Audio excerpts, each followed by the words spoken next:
Chapter 12, Generosity.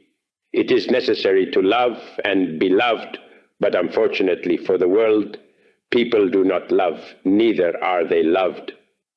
Real love is something unknown to people who confuse it very easily with passion and fear. If people were capable of loving and being loved, wars should be impossible on the face of the earth. Many marriages could be truly happy, but unfortunately they are not, due to old resentments accumulated in their memories. If married couples were generous, they would forget the painful past and would live fully, filled with true happiness.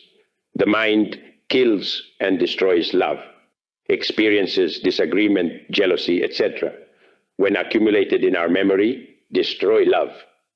Many resentful wives could be happy if they were generous enough to forget the past and live in the present, adoring their husbands.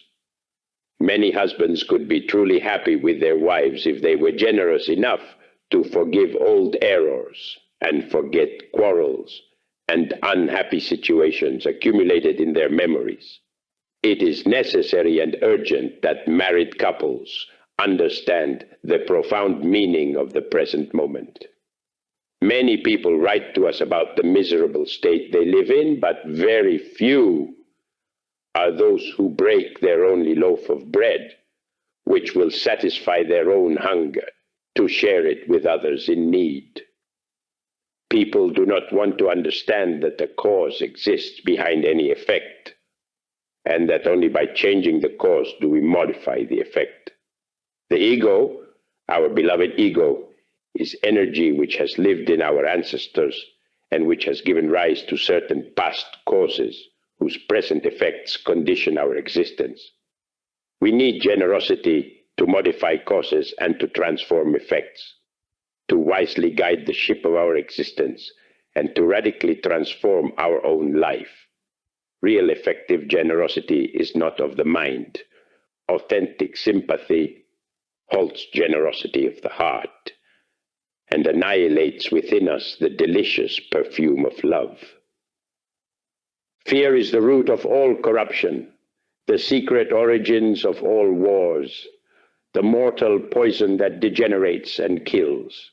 School, college, and university teachers should understand the need to place their students on the path of true generosity, courage, and sincerity of the heart. The clumsy, rotten people of past generations, instead of understanding the lethal poison called fear, have cultivated it like an ill-fated flower in a greenhouse.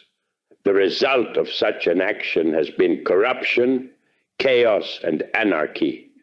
Teachers should understand the critical times in which we live today and the need to build up future generations on a solid base of revolutionary ethics that is in tune with the atomic era, which in these moments of pain and suffering is dawning among the majestic sounds of thought.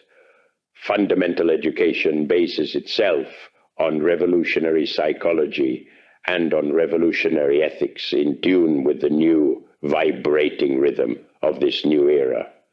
A sense of cooperation should totally displace the horrible battle of selfish competition. It becomes impossible to know how to cooperate when we exclude the effective and revolutionary principle of generosity.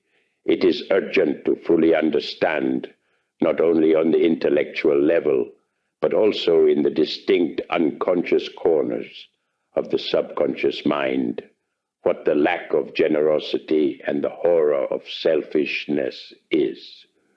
Only by realizing what selfishness and the lack of generosity really are, can the delicious fragrance of true love and effective generosity, which is not of the mind, burst forth in our hearts.